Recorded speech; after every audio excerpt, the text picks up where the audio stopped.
ఎమ్మెల్సీగా కొనసాగిన.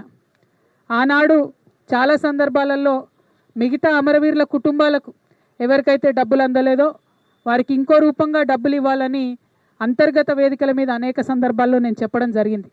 కానీ ఇవాళ నేను మనస్ఫూర్తిగా అమరవీరుల కుటుంబ సభ్యులకు, అమరవీరులకు, తెలంగాణ ఉద్యమకారులకు చేతులెత్తి నమస్కరించి క్షమాపణ కోరుతా ఉన్నా. ఎందుకోసమంటే ఆనాడు నేను మీకోసం కొట్లాడినా కానీ ఇంకా గట్టిగా కొట్లాడేది ఉంటుంది, సాధించుకునే వరకు మీకోసం కొట్లాడేది. ఇవాళ నేను కోరేది ఒకటే, మనం ఉద్యమం డబ్బుల కోసం చేయలే, మన ఉద్యమం మనకు ఉద్యోగాలు రావాలని చేయలేదు, తెలంగాణ యావత్తు బాగుండాలి, అందరం బాగుండాలని చేసినాం. కాబట్టే ఇవాళ ఇక్కడ ఈ పవిత్రమైనటువంటి గడ్డ సాక్షిగా, ఈ అమరవీరుల స్తూపం సాక్షిగా నేను ప్రమాణం చేస్తూ ఉన్నాను. ప్రతి అమరవీరుల కుటుంబాలకి 1200 మంది కుటుంబానికి ₹1 కోటి ఇవ్వాలని ఈ ప్రభుత్వాన్ని నేను డిమాండ్ చేస్తూ ఉన్నాను. ప్రతి అమరవీరుల కుటుంబానికి ₹1 ఈ ప్రభుత్వం నుండన్నా ఇప్పిస్తాం, లేకపోతే ఈ ప్రభుత్వం మార్చి వచ్చే ప్రభుత్వంతోనైనా ఇప్పిస్తామని ఈ సందర్భంగా నేను అమరవీరుల కుటుంబాలకు వారి యొక్క పాదాల సాక్షిగా మీకు తెలియజేస్తూ ఉన్నాను. ఉద్యమకారులకు సంబంధించి మనము ఉద్యమకారుల ఫోరమ్స్ అనేకం ఉన్నాయి. వాటి నుండి ప్రతి జిల్లాలో ఉన్న ఉద్యమకారుల లిస్టు మనమే తయారు చేసుకున్నాం.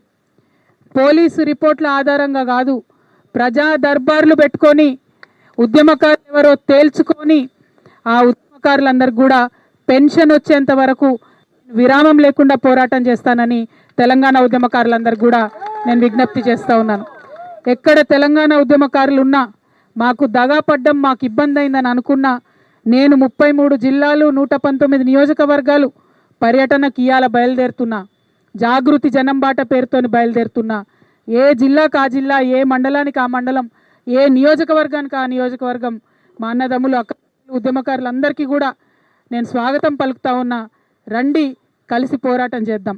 ఈ కాంగ్రెస్ పార్టీ మీకు మాట ఇచ్చింది 250 గజాలు జాగా ఇస్తామని. అది ఇచ్చేంత వరకు కూడా ఈ కాంగ్రెస్ పార్టీ నిద్రపోనీయకుండా తప్పకుండా ఉద్యమం చేద్దాం. మీరందరూ పట్టుబట్టి పిడికిలెత్తి పోరాటం చేసిరు కాబట్టే ఆనాడు తెలంగాణ వచ్చింది. రేపటి నాడు మీ అవసరాలకు సంబంధించి కూడా మీకు ముందుగా నేను మీకు తోడుగా నడిచి అవి సాధించుకుందామని ఈ సందర్భంగా మీకు తెలియజేస్తున్నా.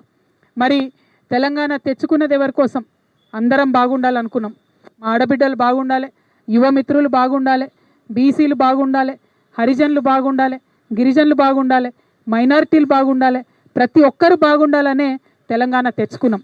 మరి ఇది జరిగిందా అంటే జరగాలనే మాటనే చాలా మంది కూడా చెప్తా ఉన్నటువంటి సందర్భం.